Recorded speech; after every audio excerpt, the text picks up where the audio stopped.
साथियों, सर्वप्रथम आज इस कार्यक्रम में मैं महामानव तथागत गौतम बुद्ध जी को नमन करता हूँ, कि चरणों में नमन करता हूँ।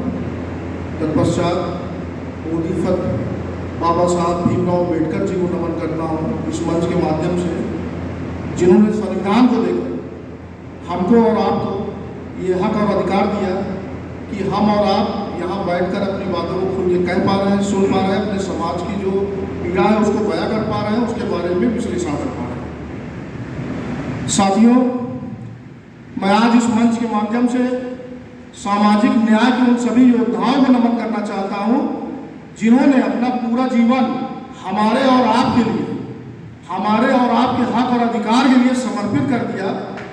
आज मैं इस मंच के माध्यम से उन सभी महापुरुषों को, राष्ट्रपिता ज्योतिबा फूले जी को, माता सावित्रीबाई फूले जी को, जिन्होंने 26 जुलाई 1902 को 50% आरक्षण शोषित वंचित समाज को देने का कार्य किया, ताकि उनको पीछे की लाइन से मुख्यधारा में लाने का कार्य हो सके, उनको मैं आज इस छत्रपति साहू जी महाराज की बात कर रहा हूँ, उनको नमन करना चाहूँगा।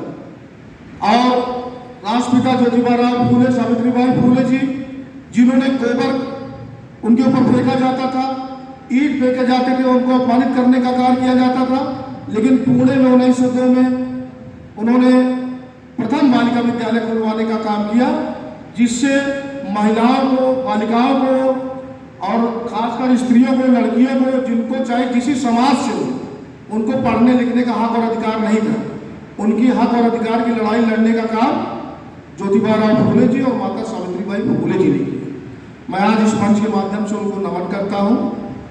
मैं आज इस मंच के माध्यम से बाबा साहब भीमराव अम्बेडकर जी को नमन करता हूँ, जिनके पास 32 डिग्रियाँ थी, 4 PhD की डिग्री। वो चाहते किसी भी देश में रहकर 1 लाख की नौकरी कर सकते थे, लेकिन वो भारत आए, तमाम तरीके की याचनाओं को झेला, और एक बार तो वो इतना टूट गए कि सयाजी बाग में बैठकर वो रोने लगे।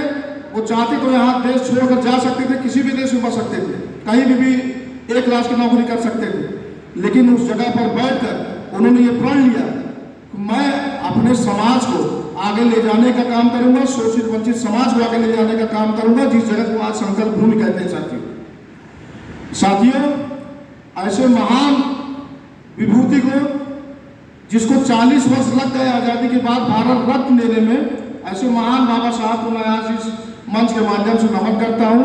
मैं आज इस मंच के माध्यम से पेरियार ललाई सिंह यादव को नमन करता हूं, PV रामास्वामी जी को नमन करता हूं। ऐसे तमाम सामाजिक न्याय के जो योद्धा थे, जिन्होंने हमारे और आपके लिए अपना जीवन कुर्बान किया, मैं उनको नमन करता हूं। साथियों, दूस पर बैठे हुए लोग इतने चालाक हैं। अभी हमारे संचालक महोदय जी ने बहुत अच्छी बातें बताई, जिसमें चाणक्य का जिक्र किया गया, जो मौर्य साम्राज्य में चाणक्य थे। मेगथनीज ने अपनी किताब इंडिका में उस चाणक्य का कहीं कोई जिक्र नहीं है, कहीं कोई जिक्र नहीं है। हमें ये बता दिया गया कि भीमराव जी को अम्बेडकर नाम किसने दिया, वहां पर अपने आदमी को उन्होंने लगा दिया कि इन्होंने दिया है। इन सभी चीज़ों को समझने के लिए हमें किताबों को पढ़ना पड़ेगा। जब हम किताबों को स्टडी करेंगे, हमें जानकारी मिलेगी। चाणक्य नाम का कोई पात्र था ही नहीं, विष्णुगुप्त थे, चाणक्य कोई पात्र नहीं था, कहीं कोई जिक्र नहीं है, किसी किताब में जिक्र नहीं है। ग्रीक अकाउंट की तमाम किताबें हैं, वहाँ पर भी कहीं चाणक्य के बारे में कोई जानकारी नहीं मिलती है। तो इसलिए साथियों, आज हमें और ज़रूरत है पढ़ने की। और आज खासकर मैं शशि शर्मा जी को बहुत बहुत बधाई दूंगा कि आज उन्होंने इस कार्यक्रम को कर युवाओं को, खासकर जो सामाजिक संगठन होते हैं, मैं भी एक सामाजिक संगठन से जुड़ा व्यक्ति हूँ, और बंधुत्व क्लब नामक संस्था में मैं प्रदेश अध्यक्ष हूँ युवा परिषद का। जो मैंने अपने जीवन में सीखा है या समझा है, संगठन का जो कार्य होता है, उन नौजवानों को अपने इतिहास के बारे में बताकर उनको आगे ले जाने का होता है। क्योंकि हम लोग यहाँ जितने लोग बैठे हैं, स्कूल कॉलेज में गए होंगे, क्या कहीं ज्योतिबा फूले जी के बारे में बताया जाता है, सावित्रीबाई फूले जी के बारे में बताया जाता है? नहीं बताया जाता है। इसलिए सामाजिक संगठन की आवश्यकता है।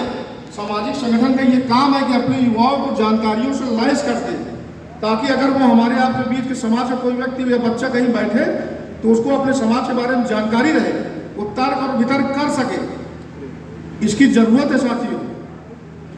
और साथियों, मैं सचिन शर्मा जी का और इस संगठन के तमाम पदाधिकारियों का बहुत बहुत स्वागत वंदन अभिनंदन करता हूं। आप सभी का इस प्रांगण में बहुत बहुत स्वागत वंदन अभिनंदन करता हूं।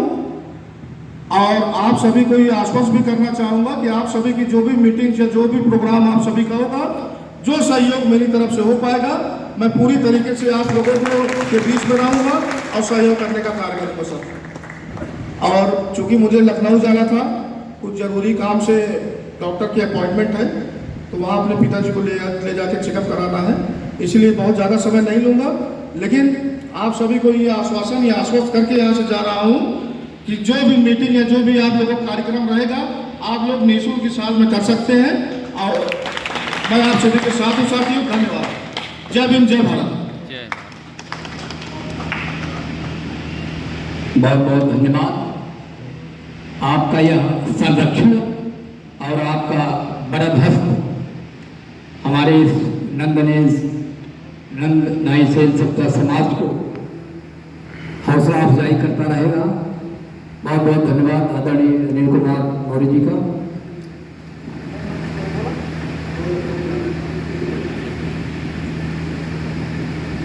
आप लखनऊ के लिए प्रस्थान करने वाले हैं, डॉक्टर के साथ अपॉइंटमेंट है। एक बार आपका पुनः अभिनंदन करते हुए